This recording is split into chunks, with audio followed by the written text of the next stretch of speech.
Letter from Lagos, Nigeria, Tuesday, November 20th, 1962.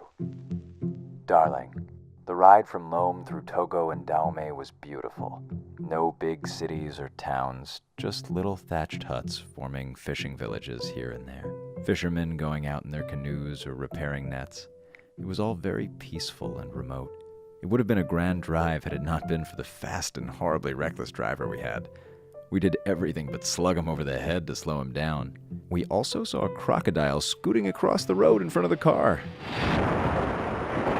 I didn't realize they could move so fast. I still have the last remnants of the cold I told you about in my Lome letter, but at least here I can get Kleenex and Vicks. Vicks Vapor Rub. Most comforting thing you can do for a cold. Letter from Tokyo, Japan. Monday, October 24th, 1953. Darling, my first day in Honolulu was relaxing. In the bar, I saw a couple of old chums and they filled me in on all things Hawaiian. After dinner, I went to the Waikiki Theater to see James Cagney in Love Me or Leave Me. Finally saw him in it. You come back here! While waiting in the outside lobby, who should I run into but an ex-Japanese maid of mine when I lived in Honolulu and Toksuko by name, with her and her 3 children, and none of them blonde, I might add. Keep your letters coming, darling. I love you very much. I've never felt so lonesome and homesick as I have on this trip. All my love, all my life. Doug. P.S. You wanted a sex letter, so sex, and lastly, sex. Would sure love some, by the way. Your kind, naturally. Letter from Guantanamo Bay, Cuba, 1955, Monday afternoon. Hi, darling. We're just pulling boats into Guantanamo Bay after being out all day on operational flying. We arrived at Havana about 4:40 p.m. yesterday, and then flew over here in a Navy plane, getting here about 9 last night.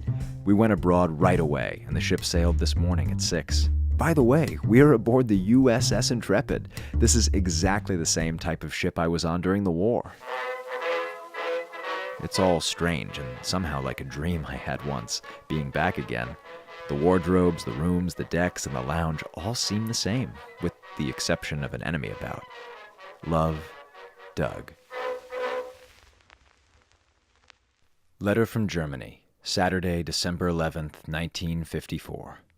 My darling, the last few days have been exciting. I've been in Straubing in Bavaria, and then did a tour with the Border Patrol. Stood right on the border with the machine guns pointing at the Russians half a mile away.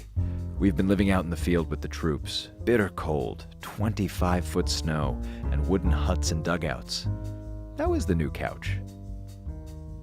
P.S. This train is very bumpy. We've been drinking nothing but German beer and wine, and I guess I'm getting fat. A fat old German with high-button shoes is sitting in the seat across from me, sound asleep.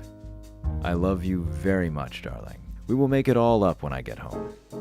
Incidentally, with nothing else to think about, I've thought up 2 new sex positions. Yeah, Twister! You gotta play! Real wild, too, and I can't wait to show you.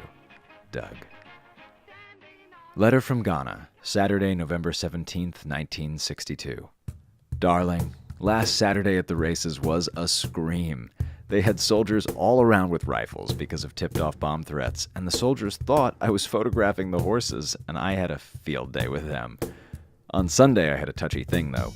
I was photographing a national monument, also forbidden, and a soldier dashed out of nowhere with a cocked rifle aimed at my belly inches away.